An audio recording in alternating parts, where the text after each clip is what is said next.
The next episodes of Thriving Construction come straight from Future Build. Huge thanks to Eco Cocoon. The space was great for chats, acoustics, and even better well-being. Yeah, so one thing I'm working on at the moment are nationally determined contributions. That NDCs is essentially a climate action plan that each country who signed up to the Paris Agreement has to submit. So if they've signed up to committing to limit global warming temperatures to 1.5 degrees, they will also have to submit these NDCs. So NDC stands for Nationally Determined Contribution. So it essentially shows how that country is going to deliver to the Paris Agreement, so limiting global temperatures to 1.5 degrees. But when we look at the current commitments, when we look at the current NDCs, the current commitments actually stack up to more like 2.5, 2.9, even 3.1 degrees of warming. So they're a really key policy mechanism to enable that just transition, to enable that movement to sustainability across different sectors. But they're really just not good enough at the moment. So we have identified this as one of the key focus areas at the moment, because this is the year that they're doing the next cycle of updates. So they were meant to be submitted in February this year. But because there was such a poor uptake of countries actually submitting those before, currently I think only 16 countries have submitted. They pushed back the deadline. So it's really a key year this year to really drive that focus. But the majority of them don't actually include buildings. And I think when buildings represent, 40% of global emissions, why are they not including buildings in these NDCs? It's such a shortfall for what the potential impact that they could provide is. So one thing we're looking at the World Green Building Council is we're doing a bit of a gap analysis. So we're creating a tool, NDC scorecard for sustainable building.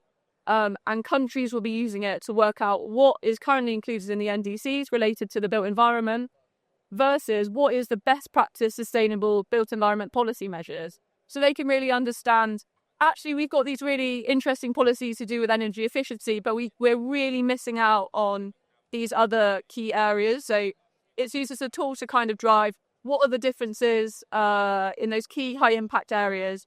But more importantly as well, what are the next steps for that country? If they're already working on one area, what should they be working on next? I think with policy, you really have a very limited opportunity to make change. You can't go to the ministers with a long list of 100 recommendations because nothing will get done. You really have to go with a very short focus list, maybe one thing which might happen in a couple of years. And that should be the focus to get something delivered and to get things done. So it's really around impact, like what can these NDCs deliver, but also trickling down to the country-based policies of is there a firm commitment within the other policy mechanisms within that country? And I think what's also interesting about NDCs is once it's written in that country's NDC, it really shows a firm commitment to industry, to the government, to the country that they will be delivering along that initiative. So it provides more certainty to investors that this is the direction the country is going in.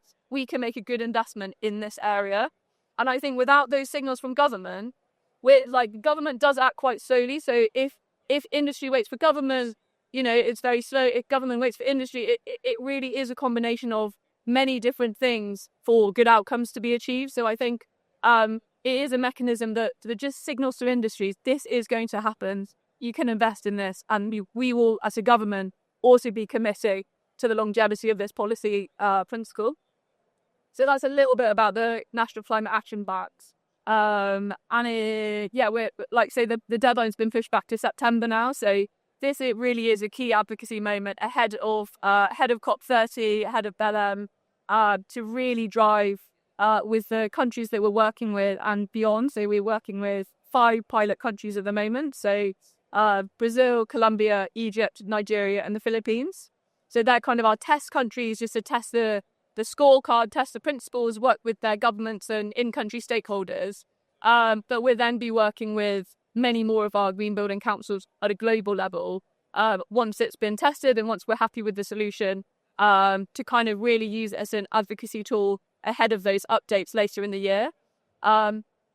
And that maybe leads on to the importance of COP, of like why is that a key timeline? Because lots of people have kind of mentioned maybe it's not such an important date in the calendar in the year because It can be quite slow, it can be quite frustrating, but actually it is a moment when it's one of the only moments actually when you have lots of different countries engaged in the same room, along with advocacy teams, along with different stakeholders. They're all sat together, and they have also probably been working together throughout the year at different key moments.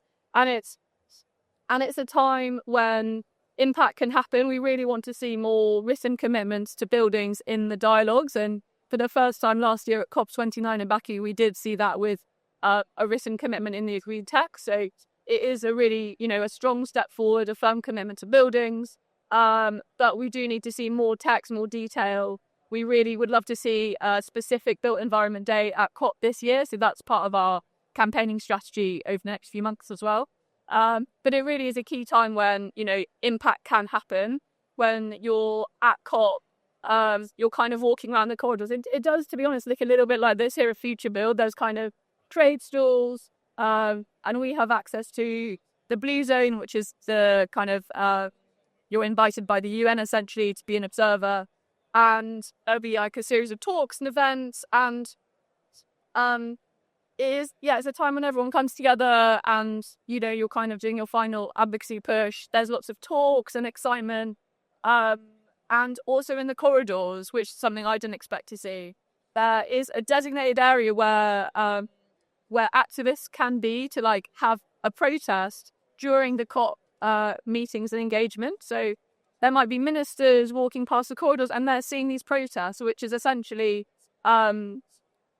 building the momentum, trying to, make sure that the commitments are as strong as they possibly can be, and they might have a specific angle they're working on. So it's a really interesting place to be, and also to have access to some of the negotiation rooms like we have, to be an observer and to understand how the process works so that we can also improve our advocacy agenda is really important for us as well. I love that. The thing that I'm just picking up on there with reference to COP was there seems to be a frustration around the time that it takes, which then causes people to ask the question, well, what's the point in it anyway? Because it's just taking too long. Yeah, and I think maybe to set the scene of what the negotiations look like. So imagine going into a huge sports hall where kids might be playing football or something, and they cleared it out and they put a huge rectangular table in the middle, and every country who's there has their own little seat with a name tag. And so they are talking through the text, trying to agree new terminology on a word-by-word basis. And it could be that every country comments on every single word. It could be that one country comments, but it's a very slow process just because you are drawing consensus from so many different nations. And that process is extremely complicated. When we work with 5 countries to build consensus, that is a very slow process. But imagine that on a huge scale, and the sports hall set scales. That is why it takes so long and is drawn out. But the commitments that they create and develop there have such high standing because so many countries have drawn consensus on it. And I think in that respect, you're never going to be able to be at the cutting leading edge of what we would really like to deliver, because you have to draw consensus, and inevitably there will be countries at different levels of development who are there. So everybody has a different agenda and a different way of doing things. But in developing and drawing consensus and taking time to do that, you do have a very powerful document which lots of countries have agreed to signed up to. Thanks for watching to the end. I think that you'll like this, but before you do that, just make sure that you've commented and liked below, and also that you subscribed.